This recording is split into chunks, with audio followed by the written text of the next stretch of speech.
بسم اللہ الرحمن الرحیم۔ السلام علیکم معزز سامعین، آج آپ کو صحابی رسول حضرت جلیبیب انصاری کے بارے میں واقعہ سناتے ہیں۔ حضرت جلیبیب انصاری ایک صحابی تھے، نہ مالدار تھے نہ کسی معروف خاندان سے تعلق تھا، صاحب منصب بھی نہ تھے، رشتہ داروں کی تعداد بھی زیادہ نہ تھی، رنگ بھی سانولا تھا، لیکن اللہ کے رسول صلی اللہ علیہ وآلہ وسلم کی محبت سے سرشار تھے۔ بھوک کی حالت میں پھٹے پرانے کپڑے پہنے اللہ کے رسول صلی اللہ علیہ وآلہ وسلم کی خدمت میں حاضر ہوتے، علم سیکھتے اور صحبت سے فیض یاب ہوتے۔ ایک دن اللہ کے رسول صلی اللہ علیہ وآلہ وسلم نے شفقت کی نظر سے دیکھا اور ارشاد فرمایا، جلیبیب تم شادی نہیں کرو گے؟ جلیبیب نے عرض کیا، یا رسول اللہ صلی اللہ علیہ وآلہ وسلم، مجھ جیسے شخص سے بھلا کون شادی کرے گا؟ اللہ کے رسول صلی اللہ علیہ وآلہ وسلم نے پھر فرمایا، جلیبیب تم شادی نہیں کرو گے؟ جواب میں انہوں نے پھر وہی کہا، یا رسول اللہ صلی اللہ علیہ وآلہ وسلم، مجھ سے شادی کون کرے گا؟ کوئی منصب نہیں، میری شکل بھی اچھی نہیں، نہ میرا خاندان بڑا ہے اور نہ مال و دولت رکھتا ہوں۔ اللہ کے رسول صلی اللہ علیہ وآلہ وسلم نے ارشاد فرمایا، فلاں انصاری کے گھر جاؤ اور ان سے کہو کہ اللہ کے رسول صلی اللہ علیہ وآلہ وسلم تمہیں سلام کہہ رہے ہیں اور فرما رہے ہیں کہ اپنی بیٹی کی شادی مجھ سے کر دو۔ جلیبیب رضی اللہ تعالی عنہ خوشی خوشی اس انصاری کے گھر گئے اور دروازہ پر دستک دی۔ گھر والوں نے پوچھا، کون؟ کہا جلیبیب۔ گھر والوں نے کہا، ہم تو تمہیں نہیں جانتے، نہ تم سے کوئی غرض ہے۔ خیر گھر کا مالک باہر نکلا، ادھر جلیبیب کھڑے تھے۔ پوچھا، کیا چاہتے ہو؟ کدھر سے آئے ہو؟ کہا، اللہ کے رسول صلی اللہ علیہ وآلہ وسلم نے تمہیں سلام بھیجا ہے۔ یہ سننے کی دیر تھی کہ گھر میں خوشی کی لہر دوڑ گئی۔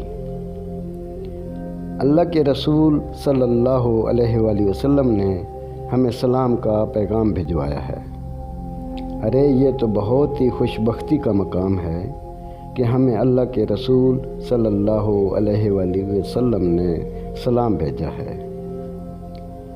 جلیبیب رضی اللہ تعالیٰ عنہ کہنے لگے، آگے بھی سنو، اللہ کے رسول صلی اللہ علیہ وآلہ وسلم نے تمہیں حکم دیا ہے کہ اپنی بیٹی کی شادی مجھ سے کر دو۔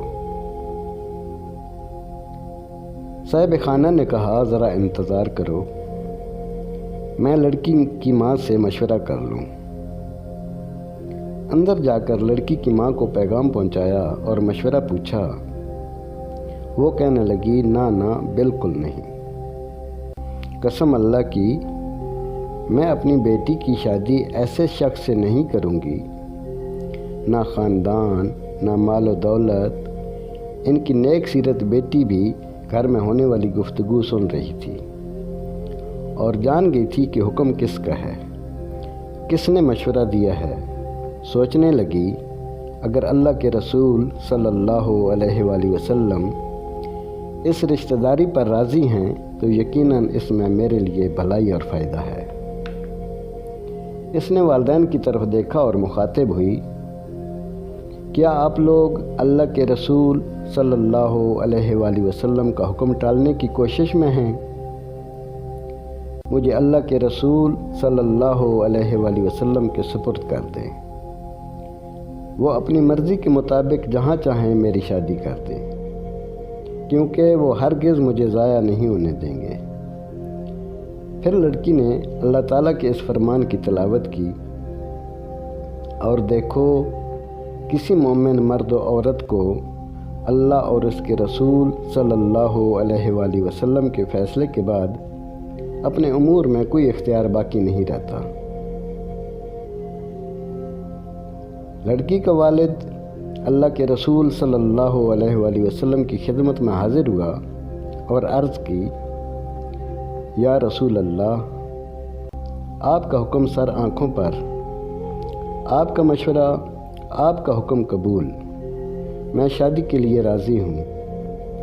جب رسول اکرم صلی اللہ علیہ وآلہ وسلم کو اس لڑکی کے پاکیزہ جواب کی خبر ہوئی تو آپ نے اس کے حق میں یہ دعا فرمائی، اے اللہ، اس بچی پر خیر اور بھلائی کے دروازے کھول دے اور اس کی زندگی کو مشقت و پریشانی سے دور رکھ۔ پھر جلیبیب رضی اللہ تعالیٰ عنہ کے ساتھ اس کی شادی ہو گئی۔ مدینہ منورہ میں ایک اور گھرانہ آباد ہو گیا، جس کی بنیاد تقوی اور پرہیزگاری پر تھی، جس کی چھت مسکنت اور محتاجی تھی، جس کی آرائش و زبائش تکبیر و تحلیل اور تسبیح و تمہید تھی۔ اس مبارک جوڑے کی راحت نماز میں اور دل کا اطمینان تپتی دوپہروں کے نفلی روزوں میں تھا۔ رسول اکرم صلی اللہ علیہ وآلہ وسلم کی دعا کی برکت سے یہ شادی خانہ آبادی بڑی ہی برکت والی ثابت ہوئی۔ تھوڑے ہی عرصے میں ان کے مالی حالات اس قدر اچھے ہو گئے کہ راوی کا بیان ہے کہ انصاری گھرانوں کی عورتوں میں سب سے خرچیلا گھرانہ اسی لڑکی کا تھا۔ ایک جنگ میں اللہ تعالیٰ نے مسلمانوں کو فتح نصیب فرمائی۔ رسول اکرم صلی اللہ علیہ وآلہ وسلم نے اپنے صحابہ کرام سے دریافت فرمایا، دیکھو تمہارا کوئی ساتھی بچھڑ تو نہیں گیا؟ مطلب یہ تھا کہ کون کون شہید ہو گیا ہے؟ صحابہ نے عرض کیا، ہاں فلاں فلاں حضرات موجود نہیں ہیں۔ پھر ارشاد ہوا، کیا تم کسی اور کو گم پاتے ہو؟ صحابہ نے عرض کیا، نہیں۔ آپ نے فرمایا، لیکن مجھے جلیبیب نظر نہیں آ رہا، اس کو تلاش کرو۔ چنانچہ ان کو میدان جنگ میں تلاش کیا گیا۔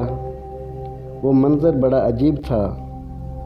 میدان جنگ میں ان کے ارد گرد 7 کافروں کی لاشیں تھیں، گویا وہ ان 7 سے لڑتے رہے اور پھر 7 کو جہنم رسید کر کے شہید ہوئے۔ اللہ کے رسول صلی اللہ علیہ وآلہ وسلم کو خبر دی گئی۔ رؤوف و رحیم پیغمبر صلی اللہ علیہ وآلہ وسلم تشریف لائے، اپنے پیارے ساتھی کے ساتھ کھڑے ہوئے، منظر کو دیکھا اور فرمایا، اس نے 7 کافروں کو قتل کیا، پھر دشمنوں نے اسے قتل کر دیا۔ پھر فرمایا، یہ مجھ سے ہے اور میں اس سے ہوں، یہ مجھ سے ہے اور میں اس سے ہوں۔ پھر آپ نے اپنے پیارے ساتھی کو اپنے ہاتھوں میں اٹھایا اور شان یہ تھی کہ اکیلے ہی اس کو اٹھایا ہوا تھا، صرف آپ صلی اللہ علیہ وآلہ وسلم کے دونوں بازوؤں کا سہارا اسے میسر تھا۔ جلیبیب رضی اللہ تعالیٰ عنہ کے لیے قبر کھودی گئی، پھر نبی صلی اللہ علیہ وآلہ وسلم نے اپنے دست مبارک سے انہیں قبر میں رکھا۔